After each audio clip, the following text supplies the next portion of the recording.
Vàng vàng đây các bạn, chắc là được rồi đấy.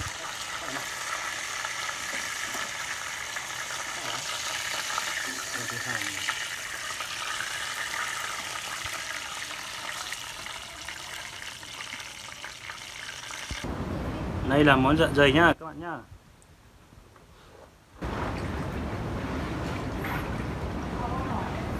Mềm má.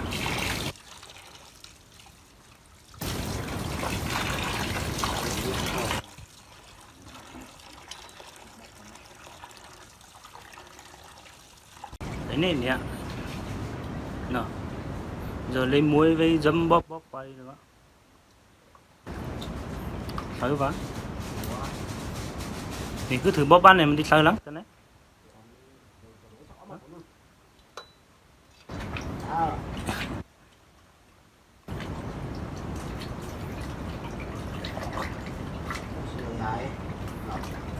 Màu ha. Cho ít giấm vào nha các bạn nha. Cho giấm vào, cho ít muối vào nữa.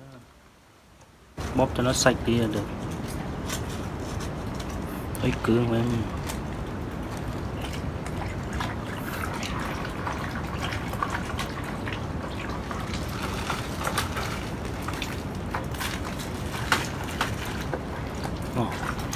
Đây, tiếp vào đó.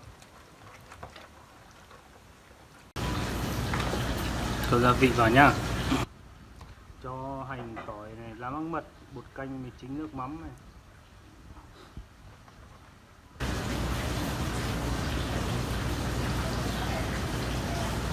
Nháp lại nào.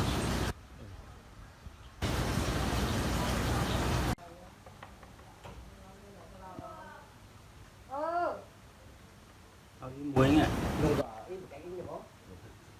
Ít muối nó phất mấy này. Tí tí. Cho một muôi ngân kịt xuống, ngân kịt đấy.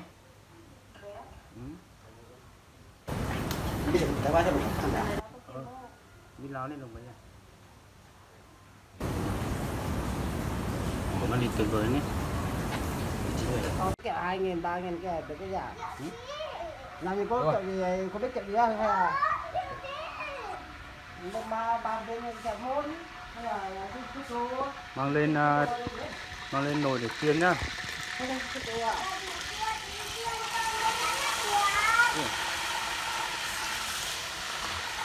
Rồi dậy nước kiểu không làm đấy hả?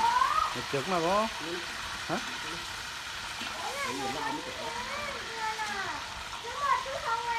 Nước kiểu dây hàm này nào dây đưa này nước kiểu này. nước kiểu á? 3.000. Con thằng mình mua cái số bao nhiêu?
Đấy vào.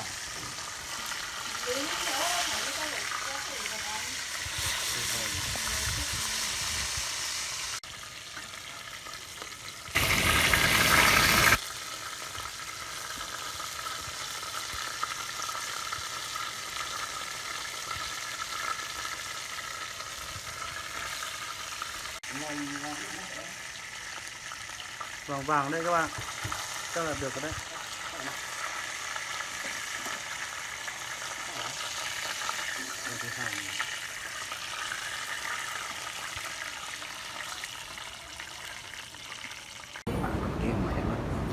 Còn mới được vào.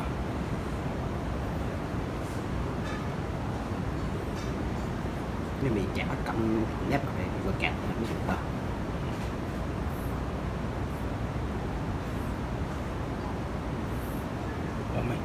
Ôi lên từ đâu Đi quay bắt quay con tập tôi á.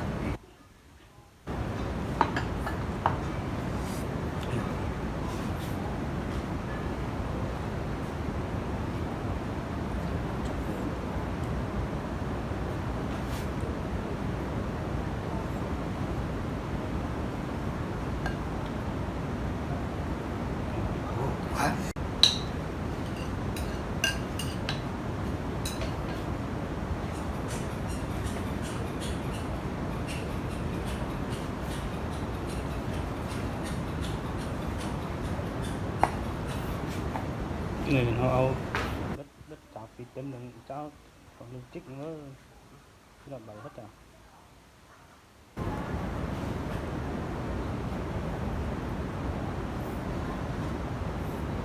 Bất tụt đa nhỏ chỉ mới lên lấy này thôi nào. Đấy. Em gợi bên này. Hay là khổ lắm. Bất á.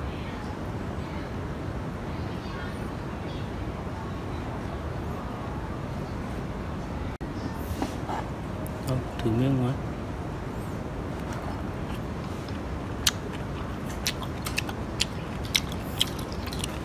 Ngon các bạn. Rồi nhạc in thôi. Bên để nè, là bên giáp bạn. Bên để bắt, để bắt.